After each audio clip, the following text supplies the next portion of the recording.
Bom dia, alunos! Hoje nós vamos continuar no estudo da botânica com a nossa aula número 15 sobre o fruto.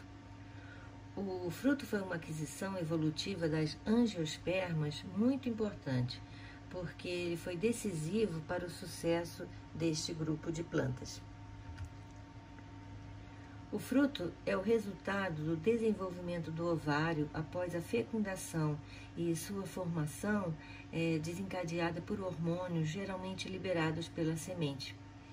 Quando o grão de pólen chega ao estigma de uma flor e forma então o tubo polínico, que esse tubo polínico vai penetrar através do estilete e chegar à micrópila do óvulo, isso é, a abertura do óvulo, para fecundar a oosfera pelo núcleo espermático, está dado o primeiro passo para a formação do fruto, porque a estrutura que guardava os óvulos, o ovário, agora vai guardar as sementes. Ou pode ser também uma semente só, como é o caso desse desenho, do pêssego, porque a flor só tinha um óvulo dentro do ovário. As partes do fruto são pericarpo, que é o resultado do desenvolvimento das paredes do ovário, e as sementes, que são o resultado do desenvolvimento dos óvulos depois de fecundados. O pericarpo tem 3 partes: o epicarpo, que é a parte mais externa, o mesocarpo, que é a camada intermediária, e o endocarpo, que é a parte mais interna. Geralmente, mas não sempre, o mesocarpo é a parte que mais se desenvolve e também acumula substâncias nutritivas, principalmente açúcares, e é comestível. Agora nós vamos fazer uma ressalva. Fruta é um termo popular que se usa para designar os frutos doces, como por exemplo o pêssego, a uva. São comestíveis, mas o tomate, por exemplo, é um fruto, mas não é chamado de fruta. E também muitos frutos não são comestíveis, pelo menos pelo homem, mas são alimento de outros animais. Quando nós estudamos as flores, nós vimos que, em alguns casos, elas se reúnem em estruturas denominadas inflorescências. E aí, o que acontece quando da fecundação de uma inflorescência? Formam-se as infrutescências, isto é, quando muitos ovários se desenvolvem, se fundem e formam uma única estrutura. Cada um dos pequenos frutos teve origem numa flor diferente. Consequentemente, resultaram da fecundação de diversos ovários independentes. São exemplos de infrutescências o abacaxi, a jaca, a amora e o figo também. Quando o fruto é originário do desenvolvimento de uma só flor, dizemos que é um fruto simples, que são a maior parte, Como, por exemplo, o pêssego, a berinjela e o abacate. Também temos casos de frutos que surgem de desenvolvimento de uma flor com vários carpelos. Um exemplo é a framboesa. Quanto à natureza do pericarpo, podemos classificar os frutos em carnosos, quando o pericarpo é suculento, e nós temos 2 tipos: as bagas, que têm sementes livres e facilmente separadas do fruto, como por exemplo a melancia e a goiaba, e também o pepino, ou drupas, que é geralmente quando tem uma semente aderida ao endocarpo, que é espesso e duro, como por exemplo o abacate, e também a azeitona e a manga, e também o coco. Mas também temos aqueles frutos em que o pericarpo não é suculento e são ditos frutos secos. Os frutos secos podem se abrir espontaneamente quando maduros, como o caso do ipê, ou não abrirem, como o caso do algodão e da papoula e a castanha do Pará, e também o feijão, a soja e a ervilha. Mas também existem frutos secos que não se abrem espontaneamente quando maduros e são chamados de frutos indehiscentes. A exemplo, nós temos o girassol, o milho e o arroz.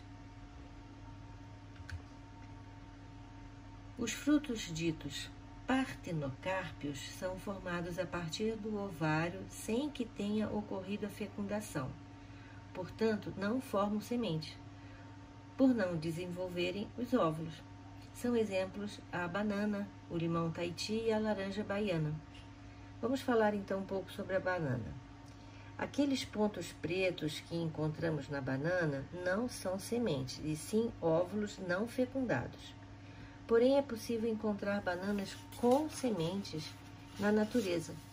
Essas bananas são ditas selvagens e normalmente desenvolveram sementes em situações de estresse ambiental, como uma forma de garantir a sua sobrevivência. Um exemplo é a musa balbisiana, que é nativa do sul da Ásia. A reprodução da bananeira normalmente é feita por via vegetativa. A via vegetativa é feita da separação de brotos da planta-mãe que darão origem a outro indivíduo. Neste caso, a planta não tem variedade genética e é idêntica à planta-mãe. Isso pode ser um grande problema, porque se um espécime tiver uma doença, ela vai originar outros com o mesmo problema. Uma outra técnica é o fracionamento do rizoma, que consiste na plantação de pedaços do caule da bananeira. O desenvolvimento de bananas sem sementes ocorreu em virtude da seleção desses frutos por produtores que queriam melhorar a qualidade do produto oferecido. Provavelmente, o desenvolvimento inicial desse tipo de fruto ocorreu em razão de alguma mudança genética. A China é o maior produtor de banana do mundo, seguido pelo Brasil. Em algumas espécies, além do ovário, outras partes da flor crescem após a fecundação e podem se tornar comestíveis, e aí são denominados pseudofrutos, frutos falsos. São exemplos de pseudofrutos o caju, em que o fruto é a parte dura em forma de feijão, no interior da qual se localiza a semente, que é conhecida como castanha de caju.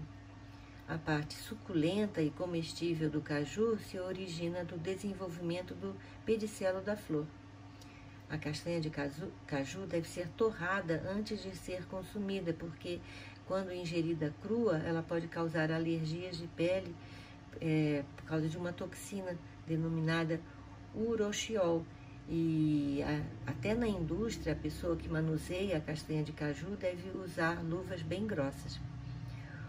Outro exemplo de pseudofruto é a maçã e a pera também, onde o verdadeiro fruto é a parte central endurecida dentro do qual se encontram as sementes. As partes suculentas e comestíveis são resultado do desenvolvimento do receptáculo floral. Na história evolutiva das plantas, o fruto certamente desempenhou o papel primordial de proteger a semente e, posteriormente, aconteceram adaptações que lhes possibilitaram a função de dispersão das sementes e, assim, das espécies, possibilitando a chegada a lugares distantes da planta-mãe. E isso garante que a nova planta não concorra com a mãe e com suas irmãs pelos recursos do ambiente, e também permite que se espalhem e colonizem novos ambientes, que podem ter maior chance de sobrevivência da espécie. E também o acúmulo de açúcares, o fato de terem se tornado coloridos e muitas vezes perfumados, atrai animais e também o homem, que ao comerem um fruto liberam as sementes e as dispersam pelo ambiente, o que chamamos de zoocoria. No caso de anemocoria, é quando o fruto ou as sementes têm projeções em forma de asas e são transportadas pelo vento. Um exemplo é o dente de leão e o algodão. Há frutos com apêndices que aderem aos pelos ou às penas de animais, que desempenham assim o papel de disseminá-los, como o picão. E há ainda frutos que são adaptados à dispersão pela água, como o caso do coco da Bahia, onde o mesocarpo fibroso retém ar e assim possibilita a flutuação. Neste caso, se diz hidrocoria. Agora, alunos, nós vamos preencher aquele quadro que eu deixei de dever de casa na outra aula, ok? Vamos aproveitar para fazer uma revisão de algumas características do reino Plantae. Vamos analisar as características raiz, caule, folha, semente, fruto, flor, dependência da água para a reprodução, fase transitória, fase duradoura, gametas e novidade evolutiva de briófitas, pteridófitas, gimnospermas e angiospermas. Então, começando pela característica raiz, como são as raízes das briófitas? São estruturas filamentosas que lembram raízes e são, por isso, denominadas rizóides. Os rizóides têm a função primordial de fixar o vegetal ao substrato e não de absorver água e nutrientes, porque essa absorção se dá por todo o corpo da planta e a distribuição se dá por difusão. E as raízes das pteridófitas? Bem, aí já temos raízes verdadeiras, geralmente subterrâneas, com a função de fixação e absorção de seiva bruta. Nas gimnospermas, as raízes são profundas a fim de alcançarem os lençóis freáticos, que ficam a grandes profundidades, nos ambientes onde as gimnospermas são comuns. E já as raízes das angiospermas são de diversos tipos. Podemos encontrar raízes mais ou menos profundas, do tipo cabeleira, ou raízes pivotantes, dependendo do tipo de planta e do terreno em que habitam. Temos até raízes aéreas. O caule das briófitas é dito cauloide. Ele é um eixo principal que se prende aos rizóides e no qual há lâminas que lembram as folhas, que por isso são denominadas filóides. O caule das pteridófitas é do tipo rizoma, que cresce paralelamente à superfície do solo e logo abaixo dela. Já tem função de distribuição de seiva. Já nas gimnospermas, encontramos caules robustos que podem chegar a uma altura gigantesca, como o exemplo das coníferas, e assim como os caules das angiospermas, onde encontramos vários tipos, como troncos, estipes, caules trepadores, tubérculos, muitos comestíveis, e caules rastejantes, como o do chuchu. Agora vamos falar das folhas. Como eu falei, as folhas das briófitas são ditas filóides, que são estruturas extremamente simples, com pouco tecido diferenciado e sem vasos condutores de seiva. As pteridófitas têm folhas grandes, divididas em folíolos, revestidas por epiderme e ricas em cloroplastos. Nas gimnospermas, as folhas se apresentam na forma de agulha, ditas aciculares, porque assim elas não acumulam neve, no seu limbo e possibilitam a fotossíntese e também evitam a evaporação exagerada de água. Nas angiospermas, encontramos diversos tipos de folhas com limbo grande ou pequeno, simples ou dividido em vários folíolos e até com colorações diferentes. E quanto à semente? As briófitas e pteridófitas não têm. A semente só vai aparecer nas gimnospermas. É uma estrutura reprodutiva que se forma a partir do desenvolvimento do óvulo e, como o próprio nome diz, gimnosperma é uma estrutura que não tem proteção. Já nas angiospermas, a semente estará protegida por uma estrutura que um dia foi o ovário, que guardava os óvulos, e agora é o fruto, que guarda a semente. Briófitas e pteridófitas não têm fruto, e também as gimnospermas. Só encontramos frutos nas angiospermas. Briófitas e pteridófitas também não apresentam flores, e nem as gimnospermas. Alguns autores chamam os estróbilos das gimnospermas de flores, mas no sentido de serem estruturas reprodutoras. Mas aqui vamos dizer que as gimnospermas não apresentam flores, ok? Só tem, vamos dizer, ramos reprodutivos, os estróbilos. Os elementos florais, como estamos acostumados a ver, com corola e cálice, gineceu e androceu só está presente nas angiospermas. Quanto à dependência da água para a reprodução, as briófitas e pteridófitas dependem da água no estado líquido para que os gametas masculinos, os anterozoides, nadem até os gametas femininos, as zoosferas, e aí ocorra a fecundação, isto é, a formação do zigoto. Já nas gimnospermas, a polinização é feita pelo vento, dita anemofilia, e nas angiospermas é feita por vários agentes polinizadores, insetos, pássaros e até o homem. A fase transitória das briófitas é a geração esporofítica, que vive somente para sofrer meiose e produzir esporos que germinarão, formando protonema. Nas pteridófitas, assim como nas gimnospermas e nas angiospermas, a fase transitória é a gametofítica, que é a responsável pela formação dos gametas. Então, ao contrário, vemos que nas briófitas a fase duradoura é a fase gametofítica, que se reproduz sexuadamente formando gametas, e nas pteridófitas, gimnospermas e angiospermas é a fase esporofítica. Os gametas das briófitas e pteridófitas são a oosfera, gameta feminino, e anterozoides, gametas masculinos. Nas gimnospermas e angiospermas são a oosfera, o gameta feminino, e o núcleo espermático, o gameta masculino.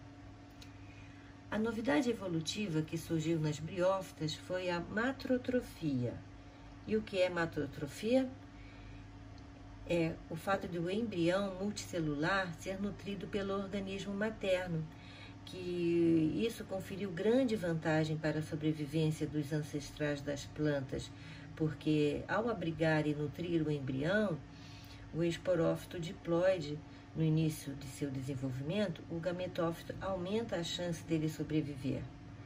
Ao atingir a maturidade, o esporófito produz esporos por meiose, o que leva à mistura de genes originalmente provenientes do gameta masculino e do gameta feminino.